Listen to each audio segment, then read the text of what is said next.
Hello dear students. तो इस video में हम क्लास 10th का इंग्लिश का सैम्पल पेपर का सॉल्यूशन करेंगे, ठीक है, जो कि आपके आने वाले बोर्ड एग्जाम के लिए बहुत ज़्यादा इंपॉर्टेंट है और ये सैम्पल पेपर आपके आने वाले बोर्ड एग्जाम के लिए बहुत ज़्यादा हेल्प करेगा। तो देखिए, सबसे पहले हम टाइमिंग की बात करते हैं। आपका 3 आवर्स का एग्जाम होगा और 80 मार्क्स का एग्जाम होगा। अब चलिए क्वेश्चंस की ओर चलते हैं। तो सबसे पहले आपका जो सेक्शन ए है, जो कि आपका रीडिंग स्किल्स का है, तो इसमें जो फर्स्ट क्वेश्चन है आपका, ये आपका अनसीन पैसेज का है। यानी कि फर्स्ट क्वेश्चन में आपको एक अनसीन पैसेज दिया गया है, ये रहा। इसको सबसे पहले आपको केयरफुली रीड करना पड़ेगा। ऐसे ही आपके एग्जाम में भी आएगा, एग्जाम में भी आपका एक अनसीन पैसेज दिया जाएगा जिसे आपको केयरफुली रीड करना पड़ेगा, ठीक है।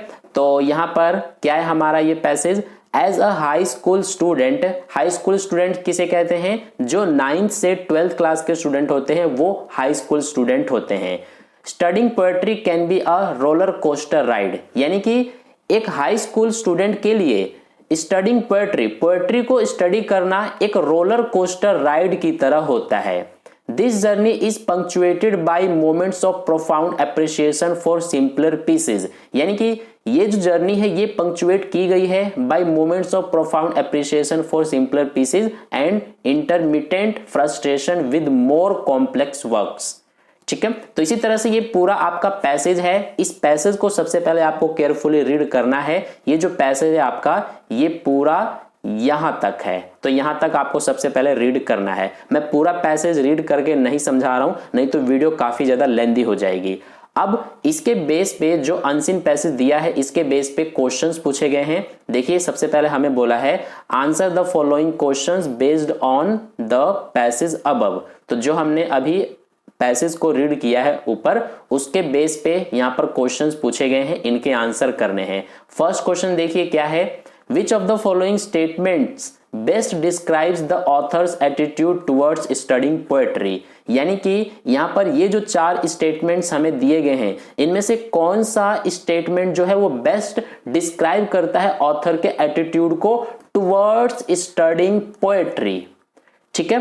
तो देखिए, इसमें हमारा क्या है कि जो यहां पर ये डी वाला ऑप्शन है, इसमें हमें दिया है feels that poetry is too obscure and abstract for the average person to appreciate. यानी कि जो पोएट्री होता है वो नॉर्मल इंसान के लिए नहीं है, इसके लिए आपको बहुत ज्यादा इंटेलिजेंट होना पड़ेगा। इस लाइन का मतलब यही है। और जो ऑथर है उसका भी एटीट्यूड यही है, किसके लिए? पोएट्री को स्टडी के लिए, ठीक है। यानी कि हमारा डी ऑप्शन जो है ये बिल्कुल करेक्ट हो जाएगा इस फर्स्ट वाले क्वेश्चन का। तो फर्स्ट का डी ऑप्शन हमारा करेक्ट है। इसके बाद चलते हैं हम नेक्स्ट सेकंड क्वेश्चन पर। तो सेकंड क्वेश्चन देखिए, ये रहा हमारा। इसमें बोला है कि what is the tone of the writer in the given lines from paragraph first, rationalize your response in about 40 words. तो जो हमारा पैराग्राफ फर्स्ट है पैसेज का, उसमें जो राइटर है यानी कि जो ऑथर है उसका क्या टोन है वो हमें सबसे पहले बताना है। और हमें ये भी बताना है rationalize your response in about 40 words. हमें जो आंसर है हमारा उसको रैशनलाइज करना है 40 वर्ड्स में। If solving a riddle is what was intended, then playing sudoku is better option. One is left to ponder if obscurity was the goal. तो अगर रिडल ही सॉल्व करना था तो इससे बेटर था कि मैं सुडोकू खेल लेता, ठीक है। तो हमें सोचना पड़ेगा कि ऑब्स्क्योरिटी ही गोल था तो इसे करने की जरूरत क्या थी। इस लाइन का मतलब ये है जो अभी मैंने आपको बताया।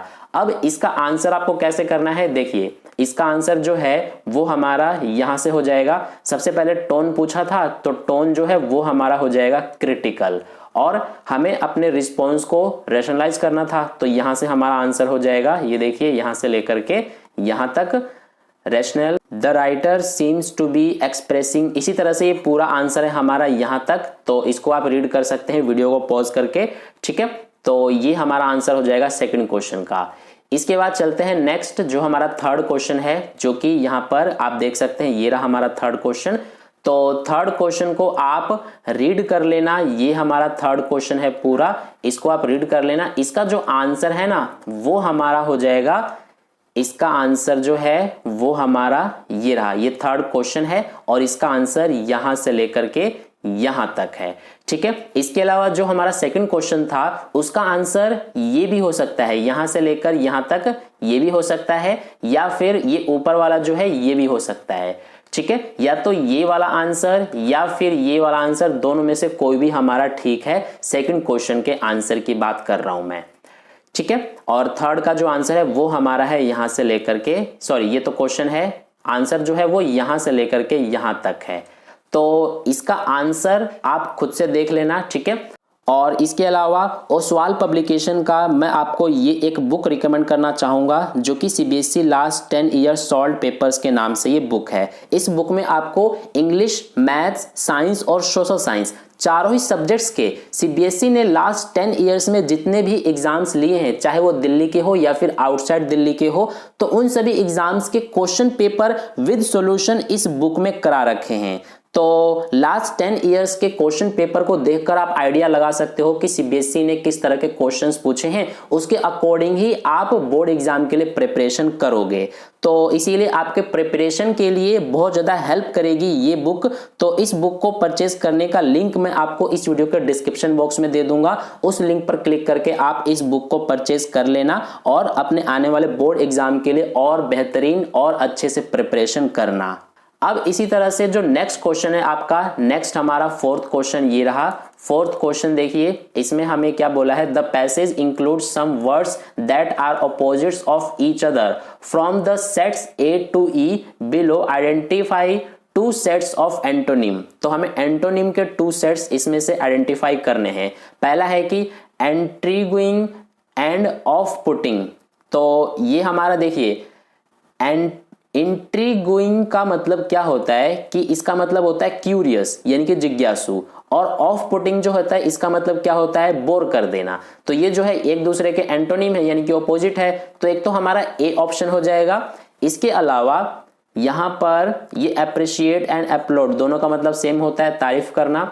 सिंपल एंड चैलेंजिंग ये हमारा हो जाएगा, सिंपल का मतलब साधारण और चैलेंजिंग का मतलब मुश्किल। तो ये भी एक दूसरे के ऑपोजिट हैं, तो यानी कि डी हमारा करेक्ट हो जाएगा। ठीक है, तो ए और डी ये हमारे दोनों आंसर हो जाएंगे इसके, यानी कि फोर्थ क्वेश्चन के आंसर में क्या हो जाएगा हमारा, ए और डी। ठीक है, तो ये हो गया हमारा फोर्थ का आंसर। इसी तरह से नेक्स्ट है हमारा फिफ्थ क्वेश्चन। तो फिफ्थ क्वेश्चन ये रहा, सिक्स्थ क्वेश्चन ये रहा, इसी तरह से सेवेंथ क्वेश्चन। अब देखिए इनके जो आंसर है फिफ्थ, सिक्स्थ, सेवेंथ, इन सब के आंसर ये आप देख सकते हैं यहाँ पर। ये जो फिफ्थ क्वेश्चन है इसका आंसर ये रहा, इसी तरह से सिक्स्थ क्वेश्चन जो है इसका आंसर ये रहा, और जो सेवेंथ क्वेश्चन है इसका आंसर देखिए यहाँ पर दिया गया है, ये रहा। ठीक है, तो पूरा ये जो आपका सैंपल पेपर है, ये जो आपका पूरा सैंपल पेपर मैं दिखा रहा हूं, इस पूरे सैंपल पेपर का जो सॉल्यूशन है ना, वो आपका सॉल्यूशन का जो पीडीएफ है वो ये रहा। ठीक है, ये जो मैं आपको दिखा रहा हूं, ये जो पीडीएफ है इसमें पूरा सैंपल पेपर का सॉल्यूशन इसमें दिया गया है। ठीक है, तो ये जो पीडीएफ है ये मैं आपको टेलीग्राम ग्रुप पर सेंड कर दूंगा, वहां से आप डाउनलोड करके इस पीडीएफ के थ्रू जो आपका सैंपल पेपर है इंग्लिश का उसका सॉल्यूशन कर सकते हो। ठीक है, इससे आपका टाइम का भी बचत होगा, आपका टाइम जो है वो सेव हो जाएगा, क्योंकि अब ज्यादा टाइम नहीं है आपके एग्जाम के लिए। तो इसीलिए आप जो पीडीएफ मैं आपको ये वाला दे रहा हूं, जो कि टेलीग्राम ग्रुप पर आपको दूंगा मैं, तो वहां से डाउनलोड करके जो आपका इंग्लिश का सैंपल पेपर है उसका सॉल्यूशन आप इसी पीडीएफ से देख लेना।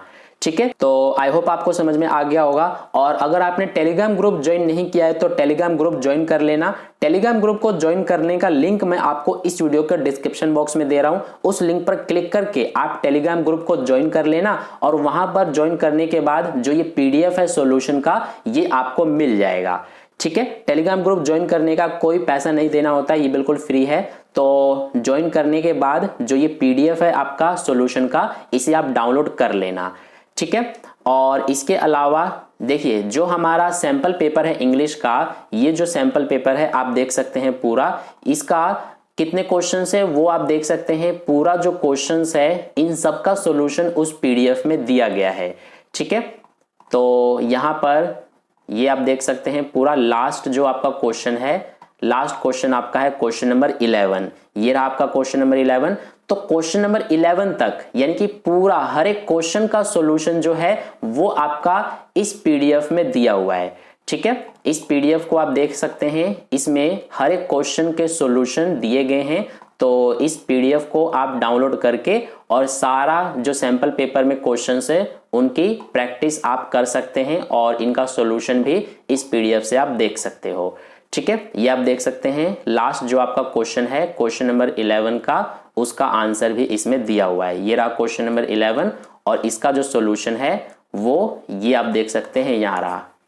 ठीक है, तो इस तरह से आई होप आपको समझ में आ गया होगा कि आपको पूरा जो सैंपल पेपर है वो किस तरह से आपको करना है। तो वीडियो को लाइक कर देना, अपने दोस्तों के साथ भी शेयर कर देना और अगर आपने चैनल सब्सक्राइब नहीं किया तो सब्सक्राइब करके बेल आइकन प्रेस कर लेना। मिलते हैं फिर नेक्स्ट वीडियो में।